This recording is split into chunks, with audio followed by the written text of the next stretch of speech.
Hello dear student,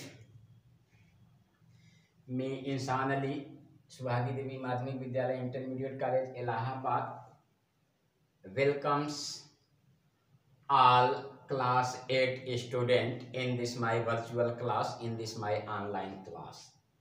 मैं इंसान अली, सुभागी देवी माध्यमिक विद्यालय इंटरमीडिएट कॉलेज इलाहाबाद महाराजगंज कक्षा 8 के समस्त छात्र छात्राओं का मेरे इस ऑनलाइन क्लास में बहुत बहुत स्वागत है। प्यारे बच्चों, इसके पहले वाले ऑनलाइन क्लास में आप लोगों ने प्रेजेंट परफेक्ट कॉन्टिन्यूअस टेंस के सेंटेंस को कैसे हम हिंदी के सेंटेंस को, हिंदी के वाक्य को अंग्रेजी में ट्रांसलेट करते हैं, अंग्रेजी में अनुवाद करते हैं, यह आप लोगों ने देखा। तो सेम वैसे ही आइए आज class 8 subject English grammar chapter 9 आपके इंग्लिश ग्रामर बुक में चैप्टर 19वां चैप्टर आपको मिलेगा, past perfect continuous tense. Past perfect continuous tense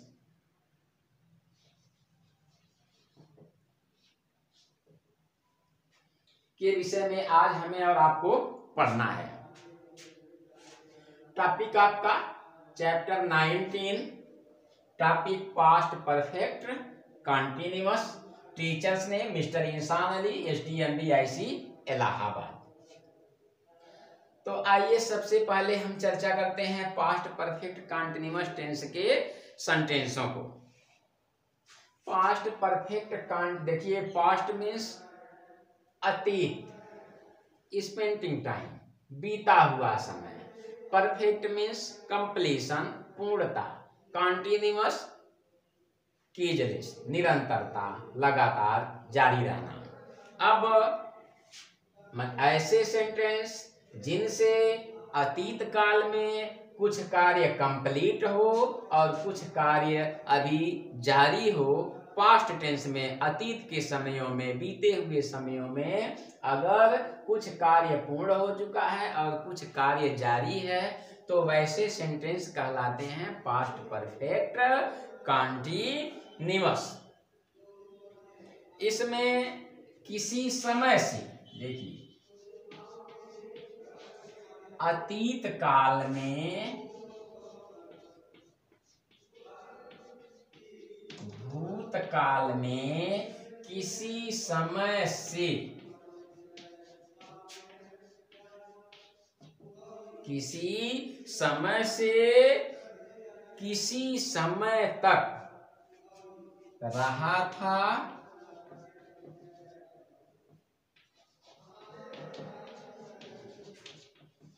रहे थे, रही थी, आए। यानी बीच में टाइम आए, समय आए और अंत में रहा था, रहे थे, रही थी, आए, तो वह सेंटेंस आपका कहलाएगा पास्ट परफेक्ट कॉन्टिन्यूअस। रहा है, रही है, रहे है आ जाए और समय आ जाए, तो वह आपका पिछले ऑनलाइन क्लास में आप लोगों ने देखा, वह कहलाएगा प्रेजेंट परफेक्ट कॉन्टिन्यूअस।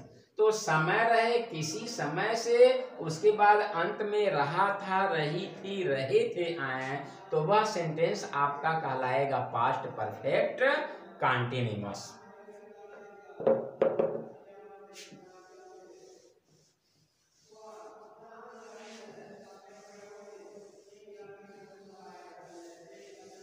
टाइम की बात देखिए, आपने प्रेजेंट परफेक्ट कॉन्टिन्यूअस में भी देखा कि जो समय निश्चित रहता है वहां हम टाइम के लिए सिंस का यूज करते हैं, सिंस का प्रयोग करते हैं, और जो समय अनिश्चित होता है वहां हम किसका प्रयोग करते हैं, हार का। यानी देखिए,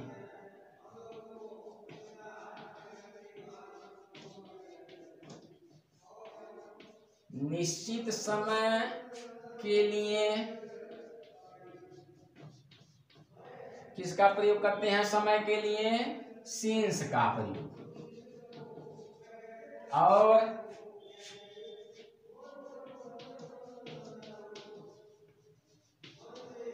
अनिश्चित समय के लिए हम किसका यूज करते हैं?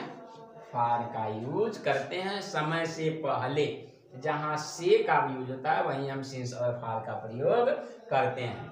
अब किसे आप निश्चित मानेंगे, किसे अनिश्चित मानेंगे? तो आइए दिन में चलते हैं। अगर दिनों के नाम दिया हुआ है तो सिंस का प्रयोग वह निश्चित होगा। अगर 2 दिन, 4 दिन, 10 दिन ऐसे दिया हो तो वह अनिश्चित हो जाता है, वहां फार का यूज होता है। समय में चलिए, अगर 2 बजे, 4 बजे, 10 बजे, 12 बजे, 1 बजे से है तो वह निश्चित समय कहलाया, वहां हम सिंस का यूज करते हैं। अगर 2 घंटे, 4 घंटे, 10 घंटे, 20 घंटे ऐसे आता है तो वह अनिश्चित समय होता है, वहां हम फार का यूज करते हैं। आइए सेशन में चलते हैं, सत्र में चलते हैं। अगर दे रहा है सन 2000 से, 1985 से, 88 से, तो वह निश्चित समय हुआ, वहां सेंस लगेगा। 5 वर्षों से, 10 वर्षों से, 20 वर्षों से वह आपका अनिश्चित समय हुआ, वहां आपका लगेगा फार। जो अवस्थाएं होती है, बचपन काल, लड़कपन काल, बुढ़ापा, ये निश्चित समय कहलाता है, वहां हम सेंस का यूज करते हैं। जो पहर होता है, जैसे दोपहर, तीसरा पहर, शाम, रात्रि, सुबह, यह निश्चित समय होता है, इसके लिए हम सिंस का यूज करते हैं। तो जो समय अनिश्चित होता है वहां हम फार का यूज करते हैं, और जो समय निश्चित होता है वहां हम सिंस का यूज करते हैं।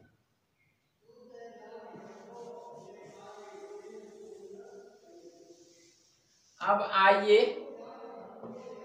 Present past perfect continuous tense के अफर्मेटिव सेंटेंस को बनाने का नियम। देखिए, टेंस को पढ़ाते समय शुरुआत में ही बता दिया गया था कि जो सेंटेंसेस आपके होते हैं हर टेंस में वह 4 होते हैं। अफर्मेटिव या पॉजिटिव या assertive sentence, negative sentence, interrogative sentence और इंट्रोगेटिव नेगेटिव सेंटेंस। तो सबसे पहले अफर्मेटिव का नंबर आता है। अफर्मेटिव सेंटेंस को हम किस तरह से बनाएंगे, इसका यूज आप लोग देखिए, इसके नियम को आप लोग देखिए। अफर्मेटिव सेंटेंस सबसे पहले देखिए, कुछ करना नहीं है, जो प्रेजेंट परफेक्ट का रूल है वही रूल, प्रेजेंट परफेक्ट कॉन्टिन्यूअस का जो रूल है वही रूल पास्ट परफेक्ट कॉन्टिन्यूअस का भी है। फर्क इतना है कि आपने प्रेजेंट परफेक्ट कॉन्टिन्यूअस में हैज बीन और हैव बीन का यूज किया, यानी 2 सहायक क्रियाएं आपने देखा, लेकिन पास्ट परफेक्ट में और आसानी है, यहाँ केवल एक सहायक क्रिया देखनी है, हैड बीन। तो आइए बनाने का नियम। सबसे पहले सब्जेक्ट हम लिखेंगे, सब्जेक्ट के बाद आप ऑक्सिलरी वर्ब लिखिएगा बीन। यह अफर्मेटिव सेंटेंस को बनाने का नियम है, हैड बीन। उसके बाद आपको वर्ब की प्रेजेंट पार्टिसिपल फॉर्म लिखनी है, अर्थात क्रिया के फर्स्ट फॉर्म में आईएनजी जोड़ना है। उसके बाद आप ऑब्जेक्ट लिखिएगा, अन्य कोई शब्द है उसे लिखिएगा। उसके बाद अगर समय निश्चित है तो सिंस, समय अनिश्चित है तो फार। उसके बाद आप टाइम का यूज कर दीजिएगा। यह है अफर्मेटिव सेंटेंस को बनाने का नियम, पहला। दूसरा रूल निगेटिव का यही लिख दे रहे हैं, उसके बाद नीचे हम एग्जाम्पल देखेंगे।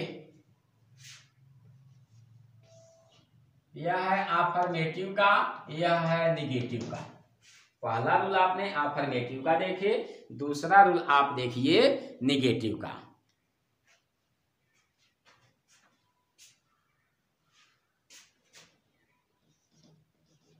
Subject plus had plus not plus been plus verb की present participle form, object ETC plus since या फॉर प्लस टाइम। यह हुआ निगेटिव का। तो दो रूल के उदाहरण को देखिए, उसके बाद हम चलेंगे इंट्रोगेटिव में। आइए अफर्मेटिव का उदाहरण। एग्जाम्पल फर्स्ट,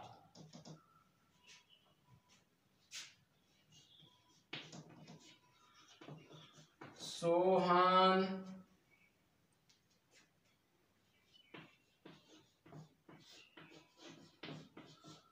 सवा 4 बजे से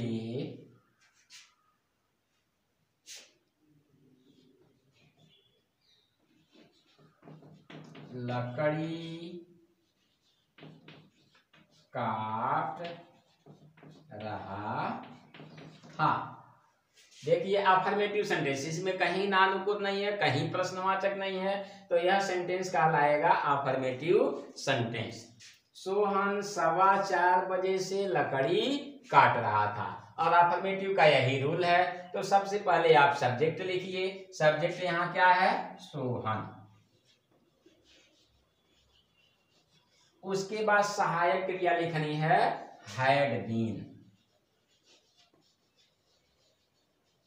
उसके बाद वर्ब की प्रेजेंट पार्टिसिपल, यही काटना आपका वर्ब है, तो कट माने काटना होता है, तो उसी में आईएनजी जोड़ दीजिए। और जब किसी वर्ब के अंत में कॉन्सोनेंट हो, देखिए यही है कट, जब किसी वर्ब के अंत में कॉन्सोनेंट हो और उसके पहले वावेल यू हो, तो उसमें आईएनजी जोड़ते समय यह कॉन्सोनेंट डबल हो जाता है, कटिंग। उसके बाद ऑब्जेक्ट लकड़ी वुड। अब दूसरा कोई अदर वर्ड्स नहीं है, तो समय सवा 4 बजे, और जहां जब जैसे कोई बजे आए 2 बजे 4 बजे वह निश्चित होता है, तो वहां लग जाएगा since. Sohan had been cutting wood since सवा 4 बजे। तो सवा 4 बजे को अंग्रेजी में हम लिखते हैं क्वार्टर पास्ट 4। देखिए Sohan had been cutting wood since quarter past 4, यह हो गया सोहन सवा 4 बजे से लकड़ी काट रहा था। Sohan had been cutting wood since quarter past 4। अब एक उदाहरण निगेटिव का देखिए। एक उदाहरण आप निगेटिव का देख लीजिए। एग्जाम्पल 2, मैं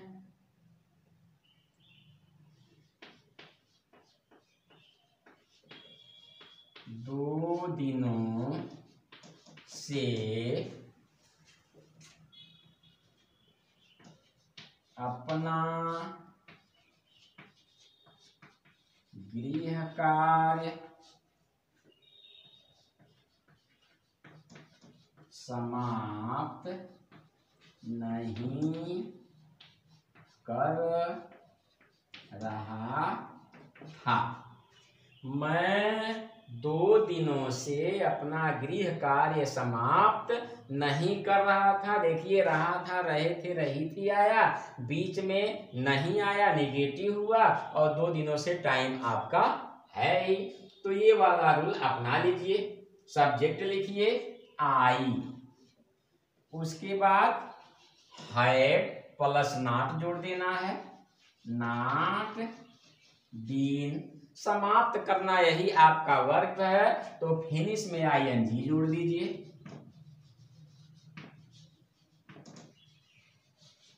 तो I had not been finishing अपना गृह कार्य। आई के लिए पॉजिटिव केस माई लगता है, माई होमवर्क। 2 दिनों से तो हो जाएगा फॉर 2 days। यह हुआ आपका निगेटिव सेंटेंस बनाना। I had not been finishing my homework for 2 days।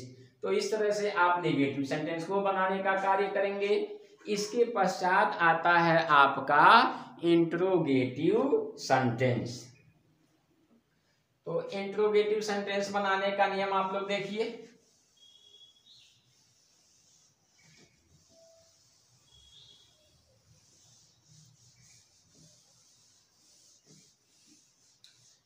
देखिए, इंट्रोगेटिव सेंटेंस को बनाने के लिए हिंदी के वाक्य, जैसे इंट्रोगेटिव सेंटेंस पहले भी आपको बताया गया 2 प्रकार के होते हैं।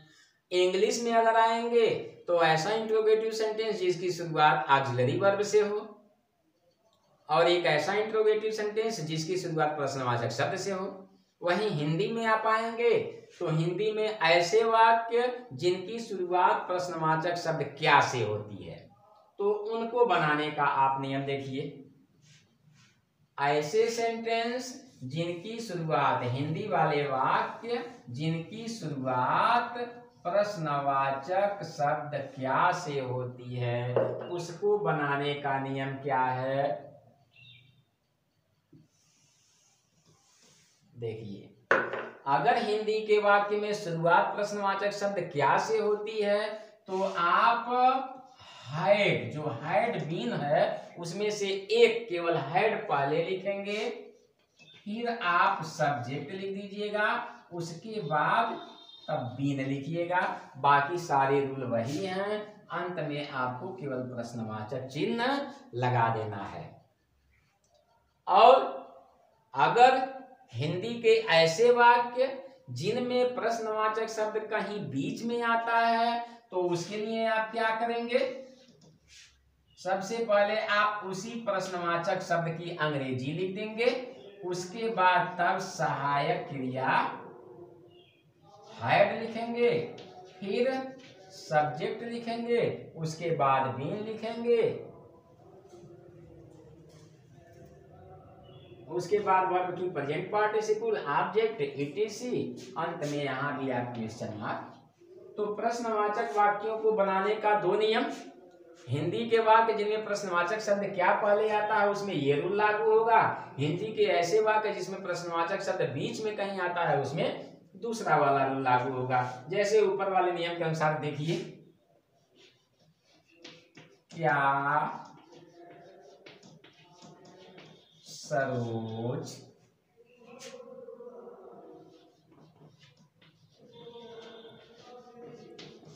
बुधवार से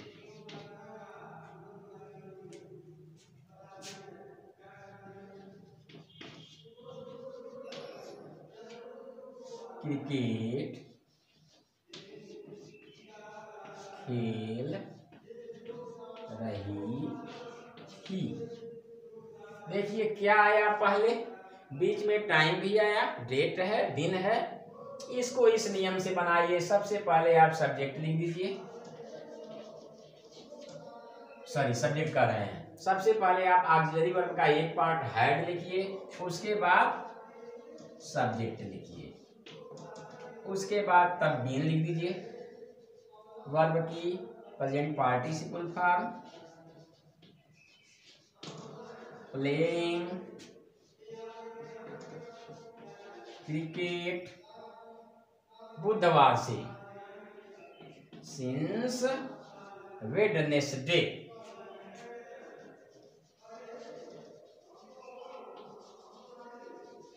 तो इस तरह से आप had Saroj been playing cricket since Wednesday. दूसरे रूल के अनुसार आइए,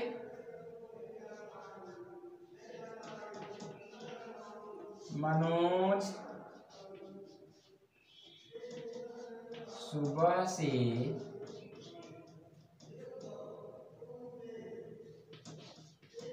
गीत क्यों गा रहा था। देखिए, बीच में क्यों आया तो ये रूल लगा दीजिए। क्वेश्चन वर्ड की अंग्रेजी सबसे पहले लगाइए, व्हाई है,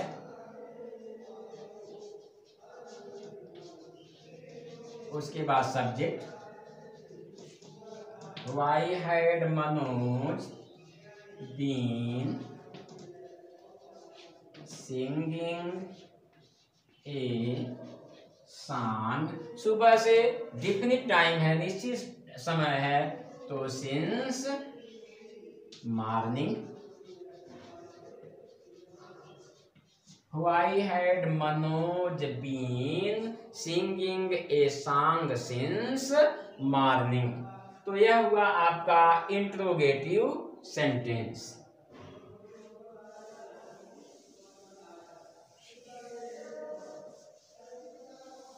अब आइए इंट्रोगेटिव निगेटिव में, सेम वही प्रक्रिया। ऐसे वाक्य जिनमें प्रश्नवाचक शब्द हिंदी के वाक्यों में क्या पहले आए और बीच में निगेटिव आए, तो उसको क्या करेंगे, सहायक क्रिया का एक पार्ट सब्जेक्ट, उसके बाद नॉट लिखने के बाद तब बीन जोड़ते हैं। वही हाल यहां भी है। अगर बीच में प्रश्नवाचक शब्द आए तो सब्जेक्ट के बाद यहां भी नॉट जोड़ देंगे। फॉर एग्जाम्पल, तुम प्रातः काल से, देखिए यहां क्या तुम प्रातः काल से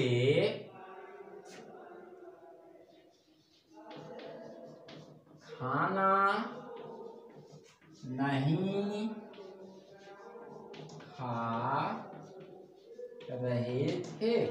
देखिए क्या आया और बीच में निगेटिव आया, तो ये रूल लगा दीजिए, हैड पहले लिखिए, उसके बाद सब्जेक्ट, नॉट, बीन, ईट का present participle form, eating, food, प्रातः काल है, सिंस लगेगा, morning. Had you not been eating food since morning? अब अगर बीच में कहीं निगेटिव आए, जैसे वे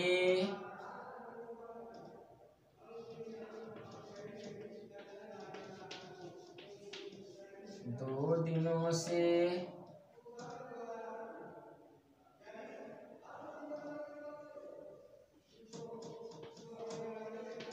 सोहन को गाली क्यों दे रहे थे, क्यों नहीं, वे 2 दिनों से सोहन को गाली क्यों नहीं दे रहे थे।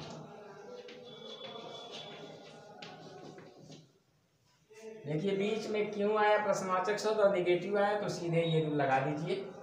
प्रश्नवाचक शब्द की अंग्रेजी had they not been